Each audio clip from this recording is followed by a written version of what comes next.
Welcome everyone, Heart to Hearts with Nate Frazier here on this Sunday evening. We are excited today because we have two guests.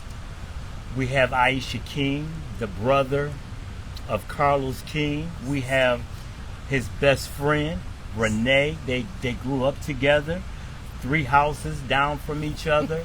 Since they were, 11, 12 years old? Yes. 11 years old. I'm not his brother, Mr. Frazier. You introduced me as his brother. I did. I'm the sister. I'm the sister.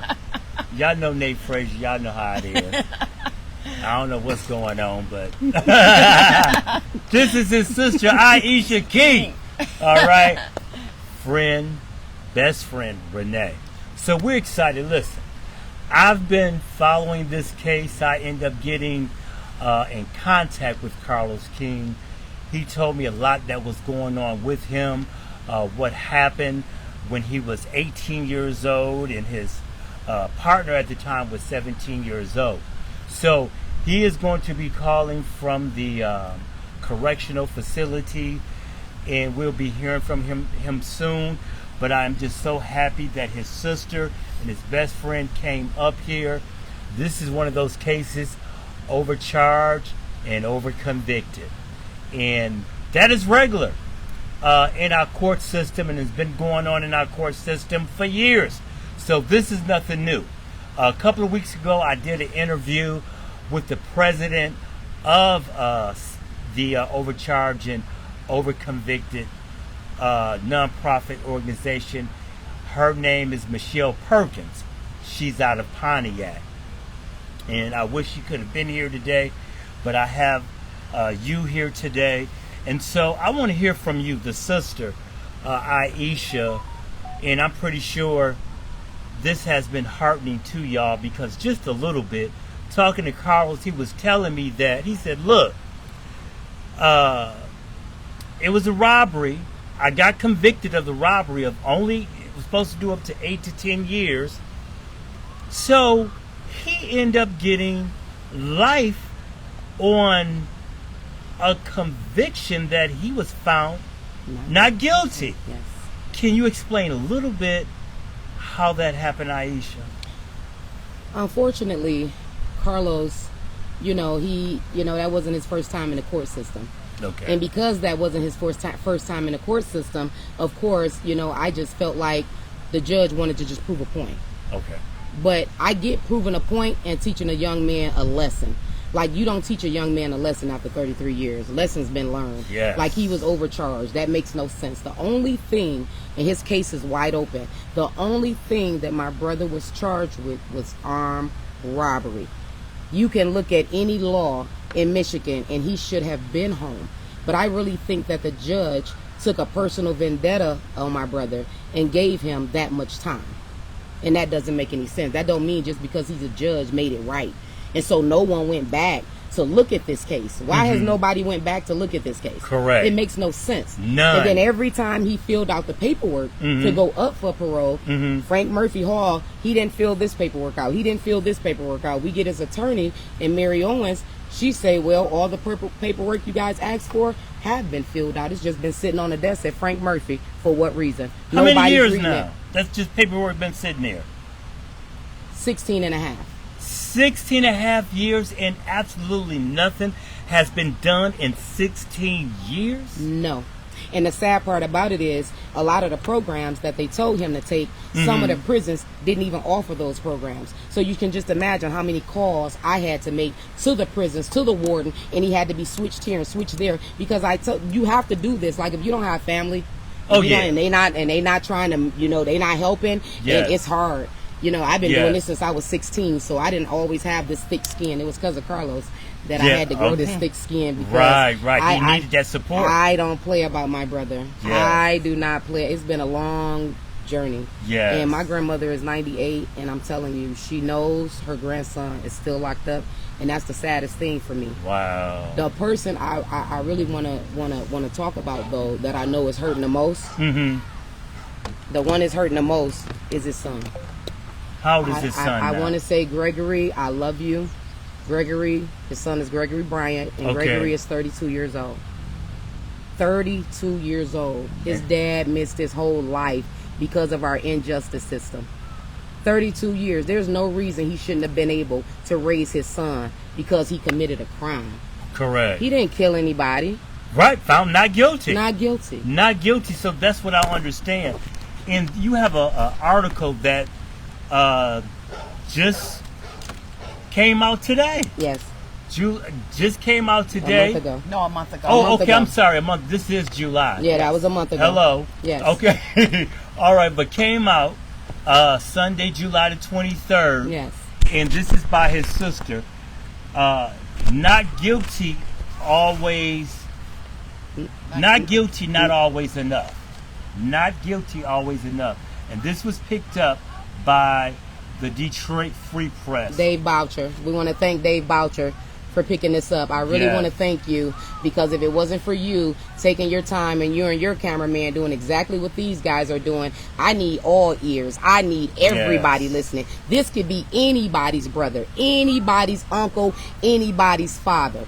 And just think, you can have an opinion. And I know a lot of people say, if you do the time, if you do the crime, you got to do the time. Yes. I get that. Yes. He done did the time 10 times over. Right. Like, when is enough is enough? Correct. Because it's definitely been enough. Yes. Overcharged, overconvicted. Renee, you grew up with him, so as his best friend. This is him calling, but I still want to hear from you really quick. Hey, Barbara. Yeah, put it on speakerphone. Okay. And then you can put it down. Yep. Hello. Hold Hey. on. Yes. How's it going, Carlos? Hold on one second, my brother. We're excited to have you. We just heard from your sister, so I want to hear from Renee. You grew up with Carlos, so as a character witness, what would you say about Carlos? Oh, Carlos was a fun kid. We had great times together from the age of 12, 13, just hanging out, on the street. We had a great block, great block. Sunset, 6 Mile and Davison, completely. We became friends, me, Carlos, his sister, and we just hit it off. We just had a good old time being kids. Yes. Being kids, 100%. Excellent. Put that right over here by this mic. All right, how's it going, my brother? How you doing, Nate, man? It's good to talk to you again. Yes, good to talk to you, too. I heard from your sister. I heard from Renee. So, we're going on 34 years later.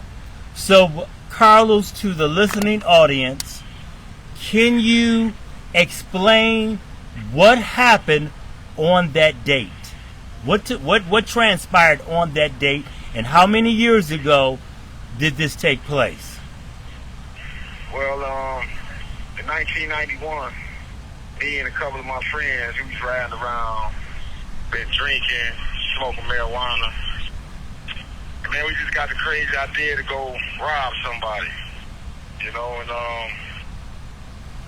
we ended up in Hamtramck, Michigan. And ended up in Hamtramck, Michigan. I had a gun on me. We ended up in this alley behind this bar, Joe's bar, and I pulled up my gun and I told him it's a robbery. Put your hands up. Okay. And, go ahead. Okay, so that No, go ahead. Okay, so that's what happened in 1991. You and your friend was together. He was 17 at the time and you were 18, correct? Yes. Okay. What was, Carlos, go ahead. What was your childhood like? So, were you a problem kid? Were there some things going on at home that had you in the streets like that at such a young age? Well, when I was younger, I stayed with my grandmother. Those are my early and most fondest memories. My grandmother stayed in Highland Park, Michigan. We didn't have a house of our own, so we lived with my grandmother, me and my brother, my sister, and my mother, and my granny. And it was cool. I was a good kid, man. I used to rake leaves, shovel snow, help old people to the car with their groceries. I used to write poetry. And I used to do gymnastics. You know, I was big on gymnastics. I was always flipping or walking on my hands and playing horseshoes with my brother and having fun. You know, it was just it was fun. You know, and Okay. So just like a normal child, just having fun, having a good time. But I heard you say earlier that particular day, y'all decided to go out and do something that you didn't really, I guess, wanted to do. But what made you do what you did? Well, I mean, what was that about? You know, when I was in society, man, when I was growing up, I grew up hard and fast. You know, I suffered some childhood trauma, abuse, and you know, and I didn't have my father in my life, so I became somebody else. I wasn't the same kid that was having fun, playing horseshoes with my brothers and helping people. You know, I became angry and mad at my circumstances, not having my father, and then the trauma that happened to me as a kid, and I just started rebelling. I started in school, and I started at home, and so by the time I was 18 years old in the alleyway, I didn't care. You know, I lived my life on the edge every day of my life. I was shot when I was 15 and almost died. I was stabbed when I was 16 and almost died. But I didn't care about dying. I didn't have no cares about dying in my life. I didn't. I didn't have nothing I felt like was meaningful. So I did things in my life that I normally wouldn't do under better circumstances, but by me not caring and by me running around with so much pain inside of me, it was easy for me to end up in the alleyway. I didn't have no fear. I definitely understand that. Now, you've been in there 33 years, which is too long, and this is what I want to talk about. You were found not guilty of murder, but you were found guilty of the robbery, correct? Yes, sir. Now, was anyone found guilty of the murder? Okay, so ended up in that alleyway. I want to take you back to the fateful night of May 17th, 1991, behind Joe's Bar in Hamtramck, Michigan, in the alley, man. It was a matter of seconds. We ended up in there to do a robbery, and 2 people ended up getting killed. Okay. And my co-defendant, my best friend, my brother, Jamal Brown, he was found guilty of the murders. But Jamal Brown was 17 years old. Mm-hmm. Jamal Brown was never really been in trouble in his life. So the incident happened so fast, and it was unintentional for him. It was just we were scared kids, and we didn't know what to do. The next thing you know, I heard the gun go off, and it changed everything. Okay. It changed everything. So to answer your question, I was found not guilty of 2 counts of first-degree felony murder. And I hope everybody listen to this. Listen to this, everybody. He was found not guilty of 2 murders, not 1 but 2. He was found not guilty of 2 murders, but found guilty on robbery, which was you supposed to get a max of what, 8 years? Right, my maximum would have been 8 years in prison with a minimum of 3 years in prison. So how in the world did they stick you with a life sentence that a jury found you not guilty of? I don't care about you having a past childhood trauma, or you've been in trouble with the law before. That should have nothing to do, because they say you are what? Innocent until what? Proven guilty, correct? So you were proven innocent, but you still received a life sentence. So explain to the audience and to the listening people, how did that come about? Well, that came about because the judge in my case felt like 8 years wasn't long enough for me to be in prison.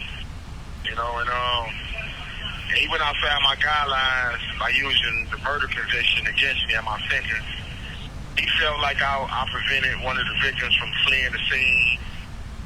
But the jury had the same facts as the judge did. They felt I wasn't responsible, you know, and but he used that to give me a sentence of 50 to 75 years in prison. Wow. I've been in prison. I've been in prison now since I was 18. So basically, I've been in society for 18 years of my life, and almost 34 years of my life have been spent in prison. That is totally unheard of, unacceptable. I've never heard anything. I've heard of some crazy stuff going on in our justice system, but this right here, they need to write more articles. This need to be on a national level because you was railroaded. I see so many things, so many flaws in your case. You should have been out of prison a very long time ago. And You know, go ahead. now you know, as you was talking, and I just went back to the day, and I was in the courtroom as a 19-year-old getting sentenced because I turned 19 years in county jail, and I was just remembering the whole play out. You know, sitting in that courtroom, I was so young, and I was so full of so much agony and pain and misery in my life that I couldn't even empathize with the victims. Because although I never wanted nobody to be harmed or hurt, but I guess by me being there, I harmed and hurted somebody. And that wasn't my intent to leave somebody where they couldn't walk home. That wasn't my intent. But I couldn't even empathize with the victims in my case back then that was telling me what I've taken from them. And even though I wasn't responsible, I felt like I was responsible. So as a 19-year-old kid in that courtroom at sentencing, it was like when the judge said what he said, I was emotionless already. So it didn't really compute in my mind that I was going to serve 50 years because in my mind I wouldn't live to see 25. So it was like he doing that all for nothing because I'll be dead before I'm 25 because in my mind I've heard it so many times by so many people saying that I wouldn't reach to be an old man, and I really internalized that, and I was living that like I wouldn't be an old man, but now I'm an old man. Now you ain't old. But I tell you this, back then, far as the trauma, you know, and a lot of times we as African American black men, you know, you're taught like if you go, you know, seek counseling or you go see a therapist, you consider that soft and weak, and you know, a lot of times, well, man, ain't nothing wrong with you. Suck it up, pull your bootstraps up, and deal with it. And so a lot of times we can get in situations because of our emotions, and we don't have the type of resources back then to get that type of help that we need because you don't trust everybody with your pain. You can't trust everybody, you know, with your trauma. So you didn't have those type of resources. 1 minute remaining. You know, so go ahead. Well, thinking about what you said about trauma is like I'm real connected to it, right? Because everything I went through in my life, I tried to reflect in my adult stage, in my manhood stage, in my accountability and compassionate stage to be able to see what had happened. And, you know, I go to this leadership development class right now, you know, and Dr. Chewy, he always tell me, he say that every small kid needs a mentor. Correct. So they can reach their full potential. Right. You know, they need somebody to show them the way so they can be what they was intended to be. And in my case, in the case of a lot of young black boys and girls growing up in the inner cities, we didn't have that mentor to get us over that hurdle. And if you miss a hurdle, you know, if it phases. If you miss a hurdle, then you're going to be inadequate on some levels. My inadequacy came from my lack of emotions, not being able to express. Thank you for using TTL. Yeah, he's gonna call right back. That is so sad that our system is so corrupt. How could you give somebody 50 years for something, Child, basically.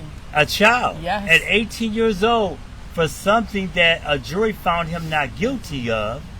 But so you take, because from what I'm getting, because I guess he was a problem kid or he had some interaction with the system, so they look at him like an habitual. Yeah. They treated him at 18 years old already as an habitual, Yeah. and just went on and say, okay, you're a menace to society, so we just gonna go ahead and send you away, and think absolutely nothing of it. And Carlos is not just one of those individuals that this has happened to, but it has happened to so many. And especially when it comes down to black men, it happens as often because black men are looked at as problems, as lazy, as criminalized. And so you already got this going against you. But this young man has paid his dues. Well past. Well past his dues, and I'm glad something is being done about it. And now I want to ask you: this has been up at the Supreme Court? The Supreme Court's wanted $4,000. I think they called on a Monday and they had the $4,000 by Wednesday. Like, we're tired. Excellent. Like, my grandmother is ready to see her grandson. Our mother is not in the best of health. Okay. Thank you for using TTL. Yeah, I know it's hard. Yeah, I know it's hard. I was talking to your sister about where we at now as far as the Supreme Court.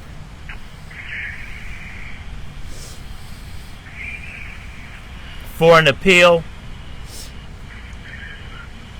Can you hear me? Yes, I can hear you. Now say it again. Okay, as far as an appeal, because listen, your friend got out, correct? Yes. And he's been out for 2 years, the one that committed the murder. Homicide. He committed the homicide. He's out. You could, and he was found guilty. He's out for murder. How many years did he do? How many years he did? Yes. He did 31. He did 31. You're 34. But what I don't understand is he's out, and he's been out for 2 years now, correct? Yes. And you're still in for the murder that he did, plus the robbery. Yes. Basically. I mean, that's exactly it is what it is. Not saying anything bad about him, I understand, but I'm just saying you might as well say you took the rap mostly of everything, because you're still in here serving a sentence that for something that you did not commit. So where are we at now on an appeal?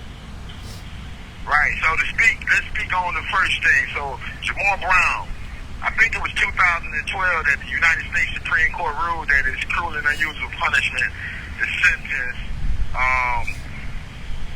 juveniles to life in prison, right? So they changed the law, right? And they changed the law, and they made the law retroactive, meaning that just because the law is new, just coming out, retroactive means it still apply to you, even though you ain't on collateral review or your time and your case is passed. So he was able to utilize that to get out of prison because they changed the law. And then just speaking his defense, that he didn't deserve to spend the rest of his life in prison simply because he didn't intend. Like, I know the people have died, right? But he didn't want that to happen. I was a scared kid that the trigger pulled, and it was a matter of seconds. That's just the first thing. The second thing is, in my case, they ruled in 2019, the Michigan Supreme Court ruled that it's unconstitutional for judges to use acquitted charges to enhance defendant sentence. Bridget McCormick, who was the chief judge of the Michigan Supreme Court, she wrote a lengthy brief on the fact how unconstitutional it is to sentence persons who have been found are not guilty as if they was found guilty. And so I hired my attorney, my family, with the help of my family. I was able to hire attorney Mary Owens, and we filed an appeal. And right now we fighting because the lower courts and the Court of Appeals have ruled that the new law should be retroactively applied to my case.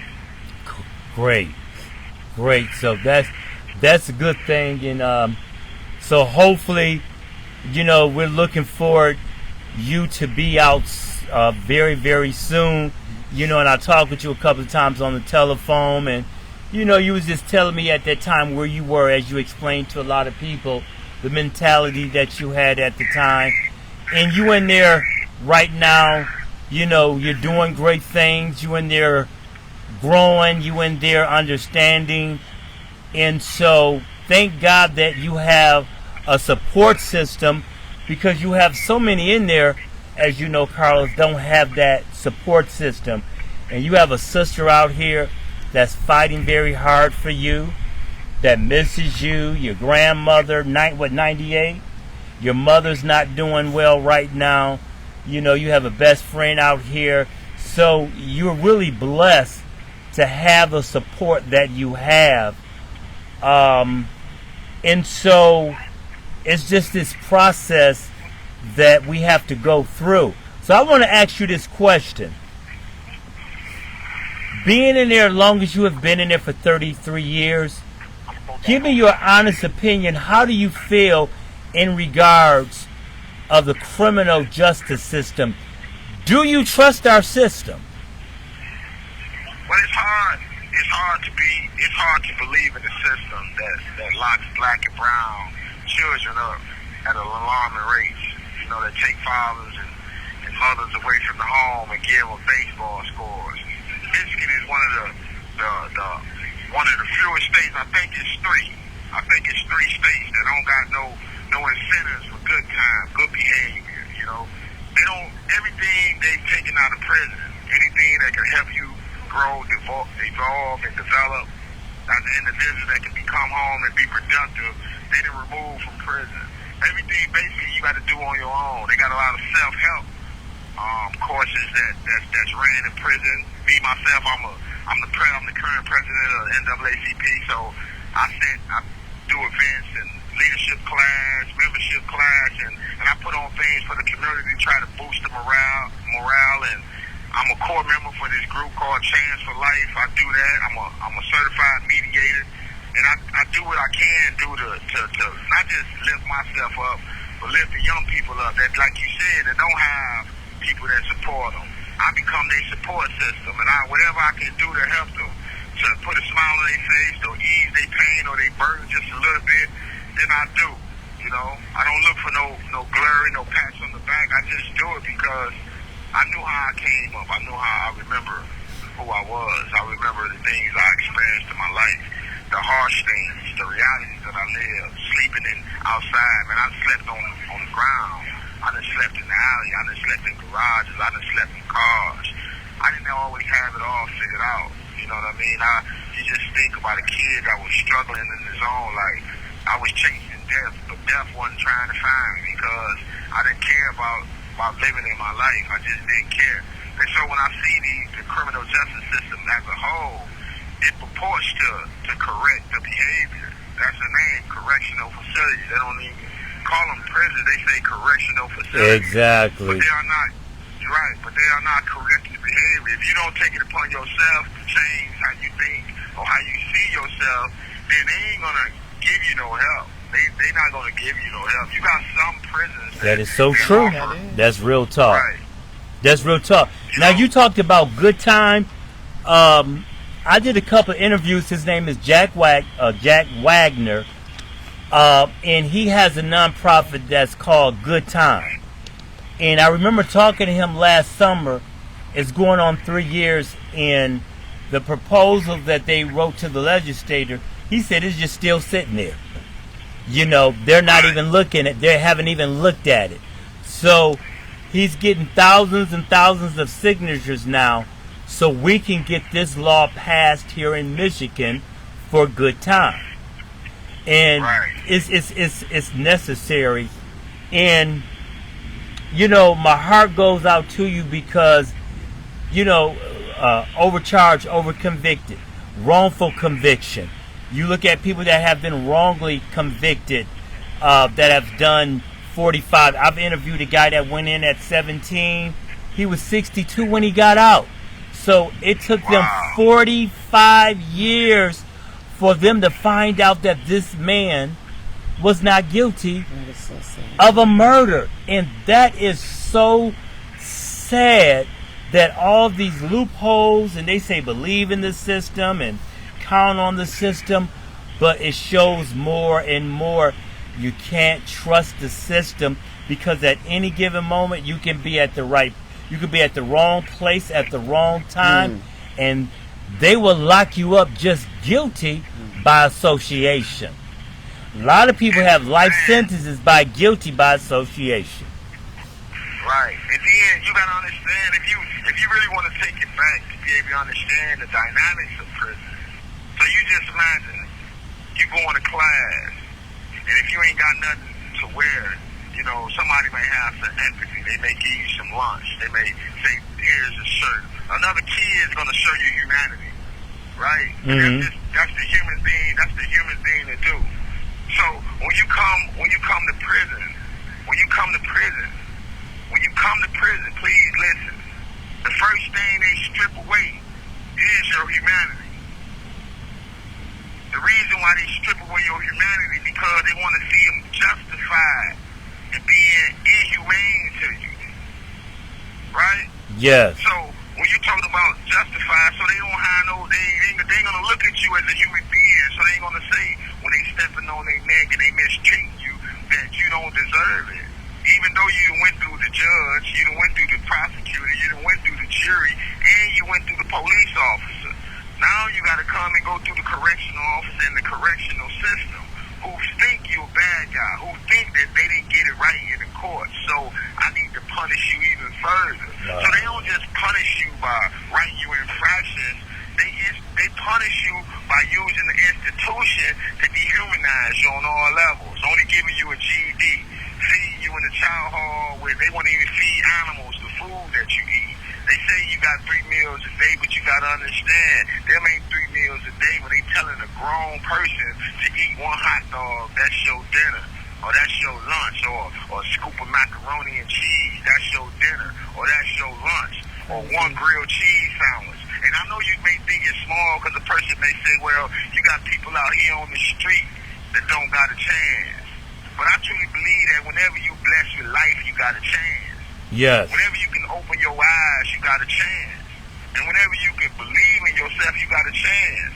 So yes, I shouldn't be in prison, Nate. I shouldn't still be in prison. No. But the light still shines within me. You know why? Because I can open my eyes every day. And I can use my compassion, my humanity to show, to give, even though when so much is being taken and has been taken from me. Yeah. I have much respect for you.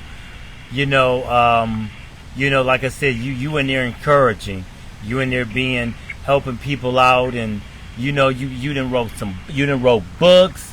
He has a book here. Pain is my past, love is my future. This is the book, and you're doing so much in there. I'm just glad. I'm honored to meet you. I'm honored to help bring awareness to this, because this needs national attention. Please. I am so serious, because you and a lot of other ones have just really been done so wrong and treated unfair when it comes down to the criminal justice system. And there is just no way. I still cannot comprehend, Carlos. I just cannot comprehend your case. I just can't. Right. I can't comprehend that. I don't get it. It doesn't make sense. It don't add up. And I'm gonna keep saying it. I can understand the robbery. You was found guilty, but I cannot understand somebody getting 50 years. Yes. And I want people out there that's watching this on every platform.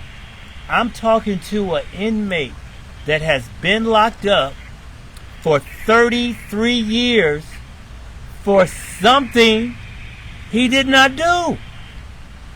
And a jury found him not guilty. So somebody out there tell me, whether you're a lawyer, prosecutor, judge, tell me, how can you give a man a life sentence on a charge that he was found now guilty of?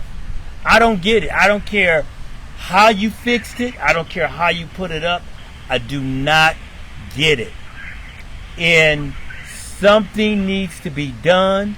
And if anybody watching this on a national level, when it gets to a national level, this man needs to be released immediately. He really does.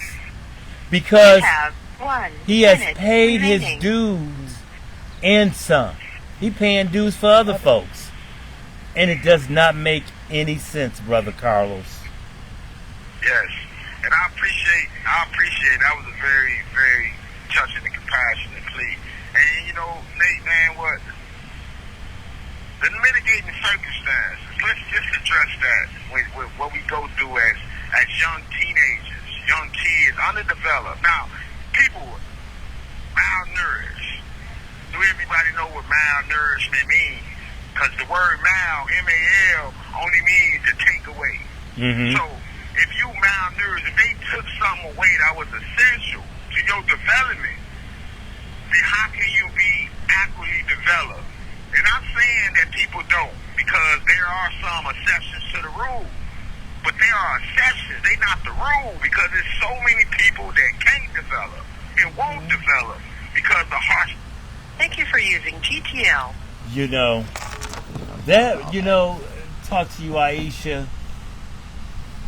I can't, I'm not in your situation. I can only, a lot of times people say, I know how you feel. No, you don't. No, you don't. I can imagine. Right. I can only imagine how you feeling right now.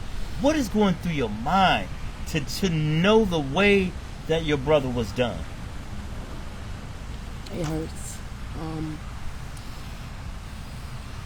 He wasn't always that strong. We've had many conversations where I spent so much money on that phone because I said, you better call me back. As soon as this phone hang up, you better call me back. Yes. Because he had those weak moments. He didn't want to live. And just imagine being 16. I had to focus on school and get a job and send him money because he had to eat, like he said, that food. And I remember him telling me one time, he said, hey sis, I was coming out of the kitchen and a truck pulled up with some food on it, and the only thing I seen on the side of that truck was do not consume, but they was feeding it to him. And I told him then, I said, don't go back to that chow hall. And from that day forward, I make sure my brother eats. I don't care. For 33 years, I've been taking care of my brother. I raised my children taking care of my brother. All my boys met my brother on their 18th birthday. Wow. He is the best uncle. He has a niece. They're so close. He calls her Princess. He wrote her own book. Wow. And the only thing that we want is for him to be home because she graduates next year. Okay. She scored so high on her SATs that they excused her from 3 of her finals. Wow. What college is she going to? Madonna. Okay. Hello. Good Madonna. Good college. She needs 18 credits to graduate, and she already has 15. He's on the line. That is awesome. But that's like my grandmother. She's 98. Like, how much longer does she have to wait to put her arms around her grandson? Exactly. Like, how much more do we have to take? Yes. Because the whole 33 years he been locked up, I've been locked up. Yeah, exactly. Exit, you out, but you locked up. Yep. And that's what a lot of times, Renee, people don't understand. Correct. People don't understand, the pain and the agony and the things that go on. And Carlos, back with you, we all understand the circumstances and the situations, but you paid your dues, brother. You paid your dues. You know what I'm saying? And so, and I keep saying it, you should not be here. We should not be here. So many more like you. We should not be here going through this. And I'm praying that this really gets national attention, and that the Supreme Court and the appeal that you got going on, that they really look at this and don't just let it sit there. I'm dealing with this guy out of Mississippi. His stuff kind of, his case is a little bit like yours, just a little different, but it's just been sitting there. You know, it's just been sitting there. Sometimes they'll let your stuff just sit there, and that's not cool. So, what do you see forthcoming? You know, in your mind, what do you see forthcoming, Carlos? Hello? I don't know if we lost them or. Hello? Hello? Yeah, I think we lost him. Hopefully he'll call back. Hello? But I just want everybody to understand that's out here that this is one of those cases that are this is so sad. You know, and my heart goes out to you. It goes out to your family. It goes out to Carlos, because y'all living it outside, but he's living it on the inside. You know? He even took a step further, and he dipped into the Braille situation. So he even know how to read and write to the Braille and make remote controls for the Braille. So even when my brother comes home, he may have went in as a troubled child, but he came home as an asset to this world. He's learned so much, and they won't even give him a chance to show all that he done developed. You know? So that's not good. That's not fair. And again, it wasn't fair to his son. I just feel like, you know, he should have at least been able to raise his son. You know?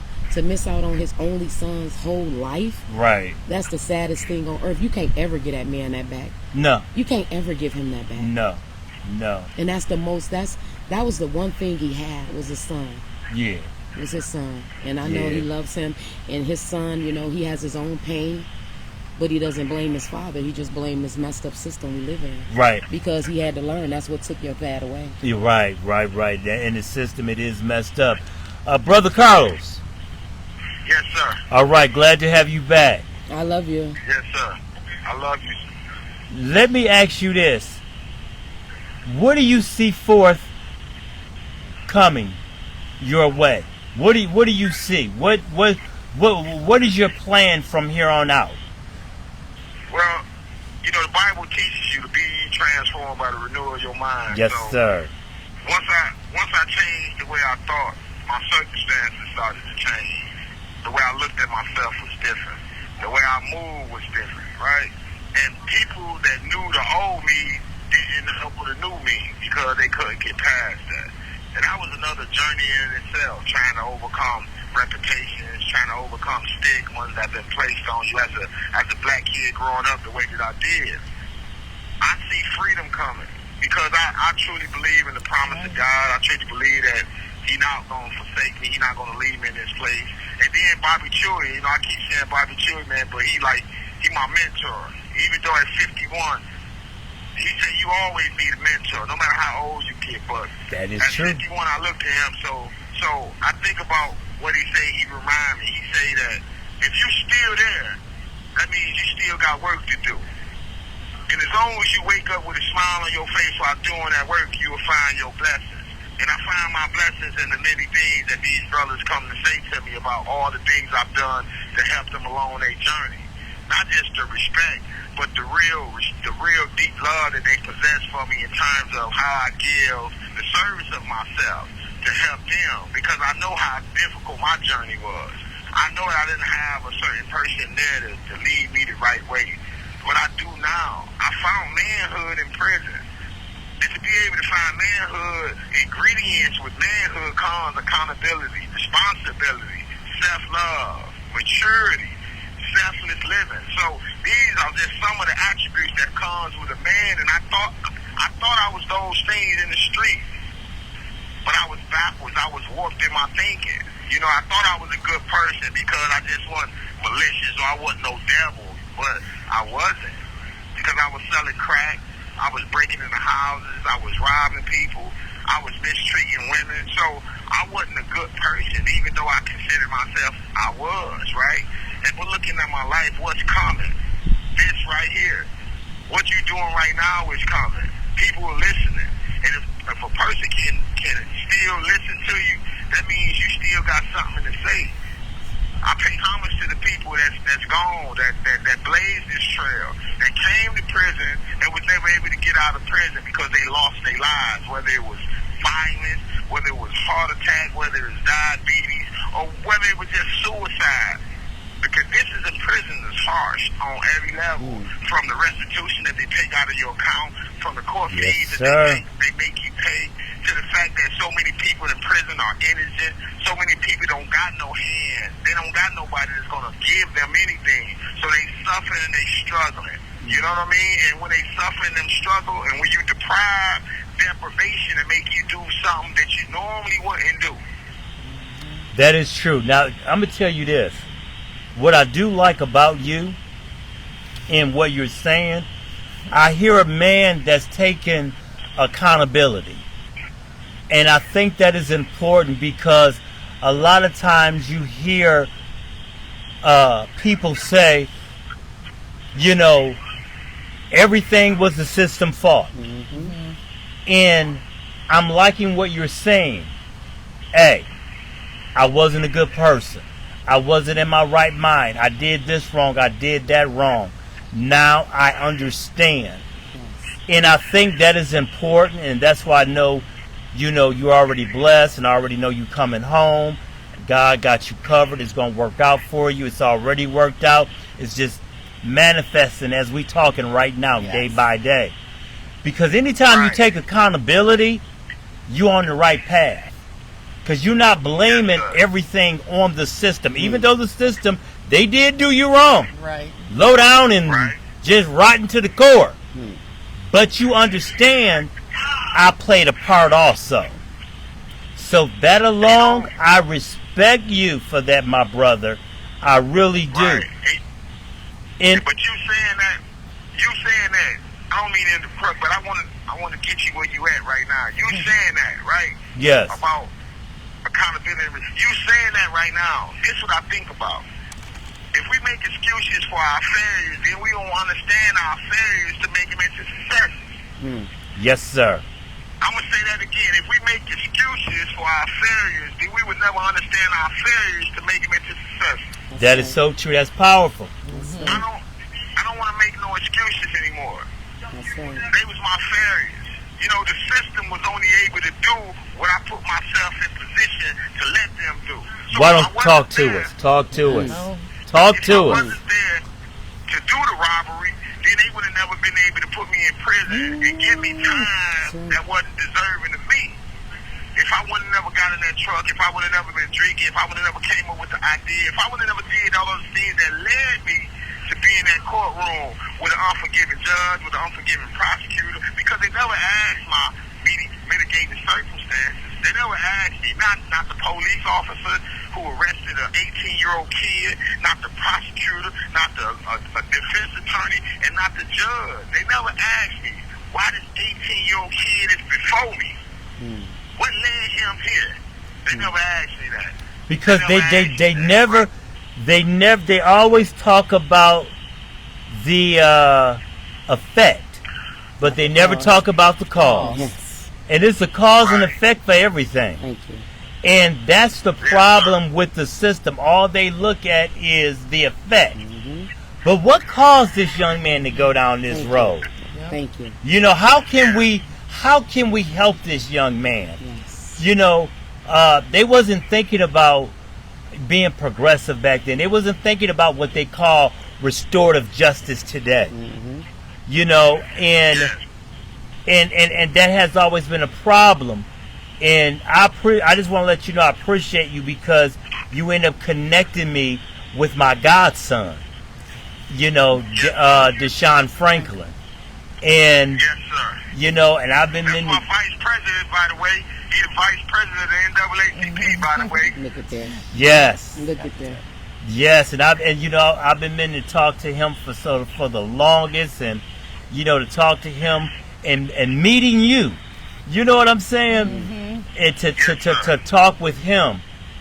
And so go ahead.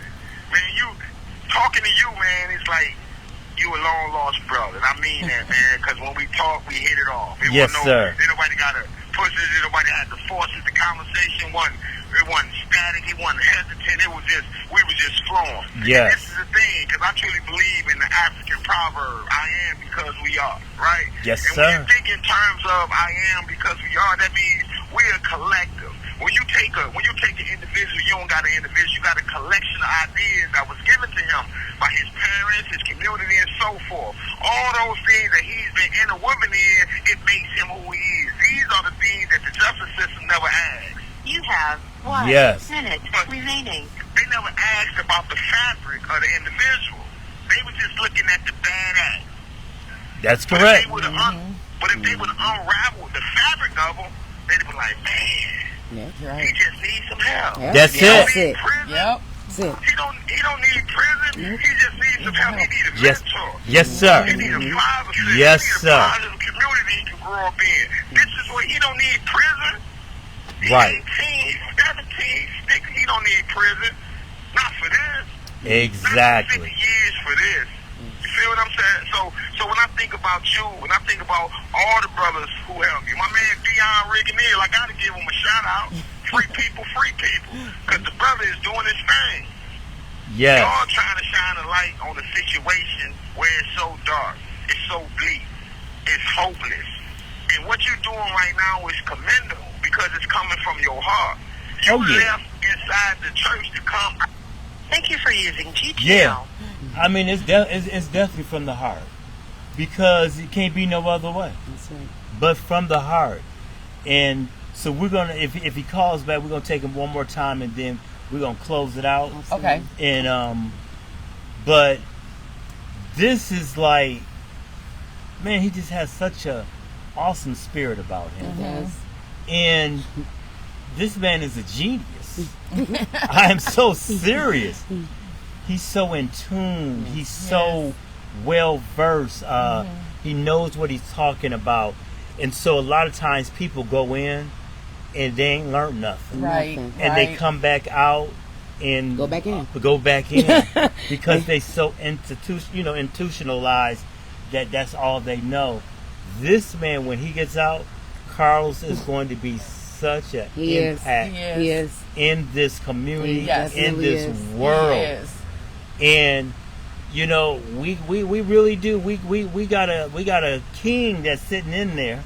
And he's All coming right? out. And he's definitely coming It's out. definitely time for him We to come out. we got about 15 more minutes left, Carlos. And 15? yeah, we got 15 more minutes left.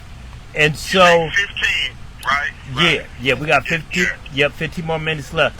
So, what would you say to somebody that's going through what you're going through right now? Man, That's incarcerated. What I say to somebody that's going through what I'm going through right now, for me, you got to reconnect yourself with that kid before that kid felt like the world and understanding. Because when you go back to that person, you will find the person and the ability to be able to say, I need some help. See, your mother can't help you if you don't let her know your problem. Your father can't help you. Your community can't help you. Can't nobody help you if you don't let them in. So if you want to prevent yourself from making the bad decisions, just talk to somebody first. Ask somebody for some help. Let them know what you're going through. Be vulnerable because your vulnerability is going to be the reward that saves you from prison or save you from the grave. The people that left, the people that I knew that's no longer here, they didn't have an opportunity to change. They never got an opportunity to ask that question and be able to receive the answers that will afford them the ability to be able to change the direction of their life. And that's what it's about. change in the direction of your life. Because it's like I say, long as you able to open your eyes and you can do something with it, no matter how bleak the circumstances is, you can do something with it. Even if you in prison and your circumstances look so dark, you can do something with it because you can be a light for somebody else and touch somebody else. So don't just look at the circumstances as being I'm in the hole. Look at the circumstances that I got all the ingredients around me to make something beautiful. And the reward is the satisfaction that you get from the people that you help, the things that you've done. So even if you now don't know how to ask a person a question or ask for help or show a person your trauma, I say that was my reward, releasing my trauma to the world. I'm not afraid. I'm not ashamed. I'm not ashamed. I don't regret. I'm thankful that I became penitent. I'm thankful that I lived long enough to be remorseful, to be compassionate, and to have empathy and be able to understand what humanity really means. Yes. I'm thankful that I lived long enough to see that. But even further than that, I want to thank the people that's instrumental in my life. My wife, my mother, my sister, my friend Renee, Dion Rigonneal, my brother, my Detroit cousins and aunties, my Chicago cousins, my Indiana cousins. Thank you for the support. It was your support that kept me on my feet when I'm walking around so many people that's laying down. They don't want to live, so they involve themselves in things that's bringing death, whether it's drugs or whatever. Prison ain't no place for a person to find his promise. But this is the place that God bless you with that promise. So you don't go tell nobody, go to prison to find manhood or womanhood. You tell them, don't go to prison. Because somebody that's inside of it is going to show you what manhood and womanhood is about. All you got to do is reach inside of the prison and be a helping hand for somebody else. If you feel like you hopeless and you feel like you don't got nobody to talk to, all you got to do is go to Otis. Find somebody that's in prison. Pick somebody and just attach yourself to them. Because we are, I am because we are. And that little measure of generosity will produce the fruits that you would benefit from in your everyday life and society. That is so well said, and it's so awesome. Really quick, Carlos, to the ones that are out here, like back how it used to be back in the day, little 16, 17, 18-year-old kids out here cutting up, because we got a bunch of kids out here, Washtenaw County, that's cutting up. They 15, 14 years old, they toting guns, they shooting each other, and not just here in Washtenaw County, but all over. It's going over. So what would you say to a problem kid that's working on, coming to prison? What would you say to them to keep them from coming to prison, saying, hey, this ain't where you want to go? First of all, so let me say this. Let me speak in two parts, and I got to bring Bobby Chewy back in it again. So first of all, Bobby Chewy say, when he don't see a problem child. So, because he say, when it's a problem child, then you got to go to the source of it, right? And the source of it is his caregivers, whoever his caregivers is. And oftentimes, a lot of these children don't have caregivers. So you can't blame a child's dysfunction on himself because he don't got nobody that's really caring enough to love him enough to be able to be there and show him the right way to do things. So if you got a mother that's an alcoholic or a drug fiend, or the father ain't there, the community is decadent, he don't got no clothes to go to school, he ain't got no adequate health care, he don't got no adequate housing, then these things are malnourishment, meaning when they malnourished, it ain't the child, because the child is trying to find out and figure his place in the world. You can't blame it on him or her. They trying to figure out their place. So don't look at it as being a problem. So any little 16, 15, 13-year-old kid that's going through struggles of life, just know, just for a second, just pause. Just for 1 second, just pause and ask yourself one simple question. Do you deserve better? Are you worthy of better? And if you can answer that for yourself, even in the height of your pain, even in the height of your confusion, I guarantee you, you will start to make different choices in your life. If a person abused and hurts you, that ain't your shame to carry. That's theirs. And you can overcome that shame by standing up for yourself. If a person mistreated you, that ain't on you, that's on that person, because you was looking to them for leadership. So don't think that you a bad kid and you just can't be figured out. Think about you a great kid and just want nobody to give you the time, the patience, and the love to help you figure it out, because you need somebody. Awesome. Very, very, very, very awesome. Thank you so much, Brother Carlos, man. I appreciate you. Thank you for the shirt. Thank you for the book. Thank you for the poems. Man, you are so inspiring, you know, and I am so honored to meet you. I really am. I sincerely mean that. It's a pleasure. I'm going to do all that I possibly can do on my platforms to bring awareness to this. Continuous. This will not be our last interview. You know, I told you I want to do some more work with you, because you can inspire, you know, a lot of these kids out here too. So it's just so much I want to do and work with you. I want to thank your sister, your friend Renee, Aisha, from coming up from the city, you know, up here in Ipsy to just sit down and talk. And man, you are blessed. Know that you're blessed and highly favored to have the support that you have. And I just look at it, it's just a matter of time. It's just a matter of time. And so, thank you. But go ahead. Thank you. But before I go, can I get a couple minutes? Yes, you can. But thank you. Thank you for opening up your home to me. I truly appreciate it. Yes. I will never forget the kindness you bestowed upon me through the blessings of our Creator. Thank you. Sincerely, I sincerely mean that. And anything I can do for the children, for the young people, or the adults, please don't hesitate to ask. But y'all need to walk with this man, Nate Frazier, because this brother, he about his business. He's trying to bring a light where there's so much darkness. He's trying to bring some love where there's so much pain. And he's trying to bring a way where it feel like it's none. But I want to say one last thing. I want to leave with this poem that I wrote. And I love this poem because it really reflects who I am when I reach this level. And the name of the poem is called I Have Risen.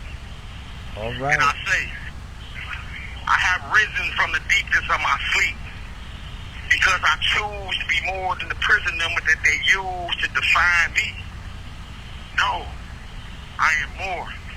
I'm not that same 18-year-old, immature, selfish, drug dealing, robbing and stealing, nickel slick hustler, taking advantage of my brothers, sisters, and mothers almost 30 years ago. No, I am more. I'm the brother that stayed in the mud until I rose and self-discovered. Educated my mind with a presence that was like no other. Free all the political prisoners so we may enjoy the presence of our sons and our daughters. Found empathy for my victims because I know they continue to suffer. Sought forgiveness from a power much greater than my own because I knew we needed each other. Yes, I have risen. I have cultivated my mind beyond the tragedies of my past because I am driven. I am no longer miseducated, influenced by bad behavior, or geared towards a destructive end that doesn't reflect my inherent nature. Yes, I have risen. I am dedicated to the struggle. I give all I have, even my own life, to save the lives of my sisters and our brothers. And I stand on this at the apex of my structure, because all I am and all I will ever be is tied within this transformation that has made me tougher. Yes, I have risen. Excellent, brother. Excellent. Yes. Excellent. Thank you so much, brother. Love you, man. You know. You too, man. Thanks for hosting me, man. I truly appreciate it. I truly do. I truly appreciate it, man. I look forward to working with you. Yes, it's definitely my pleasure, my brother. Definitely my pleasure. And if could you put the Free Carlos King shirt on and take a picture with them and post it on my group page? Yeah, he has it on. I have it on. He has it on. Oh, that's what's up. I have it on, and they are. Hey, everything you said, they already done it. Here it is. Here it is. That's right, Free Carlos King. Yeah, Free Carlos, man. And Yes. big y'all up, man. Love you And too, Ricky my Neal, brother. Man. All right, Ricky Neal, man, you keep doing your work with free people, man, and keep doing the things you're doing on your platform, man. Thank you, And sir. You need to connect with the brother. You need to connect with the brother Nate, because we all can do some great work together because we working for the same objective. Yes. Remember, I am because we are, so we need each other. Yes. Thank you, my brother. God bless you. Man, y'all take care. You God too. bless All right, brother. I love you. I love you too, Pete. I also wanted to mention, to invite everyone to join our hashtag Free Carlos King Facebook group page. Absolutely. So visit our site, join, become a member, and you'll see other things that he has written, other things that we have that we can share with you. Buy the book. Yes. And this is the article that his sister did. Not guilty, not always enough. And if you open it up, he's on the bottom. And you know what? The thing The front about it, page. There you go. Pull that one out and flip it. There he is. It's down there. right here. Okay. Oops, I'm sorry. I moved the mic. Don't get us in trouble. Right. Here he is down at the bottom. We all okay? He's on the All back. right. Here he is down On the at back the of bottom. the book. This is a article. This is his sister. And sentencing practice banned. Some remain in prison. So I'm gonna read that. I'm gonna share it. All right. Listen. It's a link on our group page too that they can go in and read it also. Okay. Yep. Excellent. Excellent. And Nate, thank you so much for responding to me so quickly when I reached out to you and Yes. look at where we're at today. So Yes. we really appreciate it. I appreciate both of you for coming up. She a cater too. Tell me about you got your business. I do. Tell me about your business. Go and give yourself a shout out. Shout out. Yeah, hey, give yourself a shout out. Hey, I love people that can cook now. I am actually my name outside of Aisha King is Cook Lady. You can look me up on Instagram. It's cooklady_Sella SELLA_brations. And my motto is order today, eat tomorrow. Because like my brother, going through all that I went through, I used to do hair, nails, lay floors, and all that other good stuff. Wow. And for some reason, I went in the kitchen and I found that to be my sanctuary. So I go in the kitchen and I take it out on the kitchen. And I just love to cook. I cook all day. Anybody that knows me, you call me at 11, you'll be eating about 1 because I don't take long. So she told you, she called me 20 minutes before she got there, and I had to whip up some stuff so she can eat before we came. But I really want to appreciate you. I really love this platform, and I really want everybody to know, like, I know people have their opinions, and you can have yours. His case is wide open. Free Carlos King page. Go read it. Yes. Nobody, I'm like Nate. You have to explain to me, like he said, any judge, any lawyer, any prosecutor, please explain to his family, Yes. why have we missed him for 33 years? Yes. Why have I been locked up for 33 years? Every prison he goes to, I'm going. There's nowhere you can send him that I won't find him. Yes. But we're tired. Yes. We're tired. You gotta know we're tired. Yes. All the money to GTL. GTL. That's a whole new phone company. Yeah. I mean, all that money we spend. We go visit them. We need what, $100? Need at least $100, $3 in there. A pack of M&Ms, $3.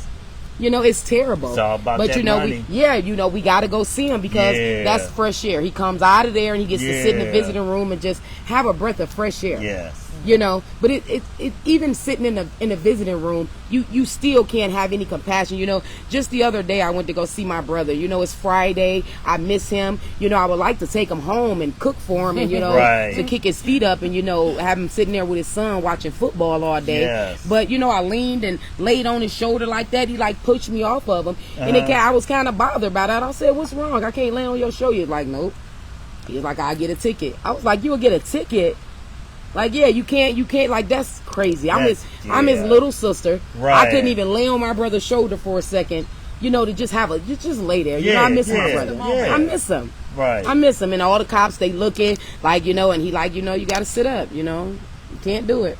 Yeah, you get a ticket. It's terrible. It is, and that's a place nobody want to be. No. But definitely, I'm glad you gave yourself a shout out. She said the kitchen is her sanctuary. God knows I'm looking for a woman. That kitchen is the sanctuary. Because I love to eat. If that's your sanctuary, you got me. Well, I'm gonna say this before Nate close this out. I am taken. I am not gonna lie, and I'm glad it's live streamed because, honey, I love you. Okay, I love you. I got you a good one. You got you a good one. I am happy to be taken. Amen. Amen. Ain't nothing wrong with that. Ain't nothing wrong with that. God bless both of you. Thank you. God bless you. Thank you to my cameraman, Justin. Thank you, Always Justin. coming in. Let's give him a hand. All right. Come out doing an excellent job. Listen, love you all. Thank you all. Please share this to your platforms. Let's help bring more awareness to this so we can get Carlos King up out of there. It's time for him to come home and enjoy his sister's good cooking.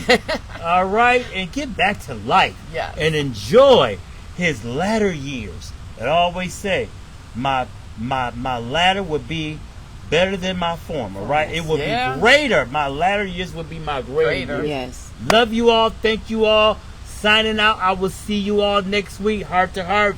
Nate Frazier. God bless.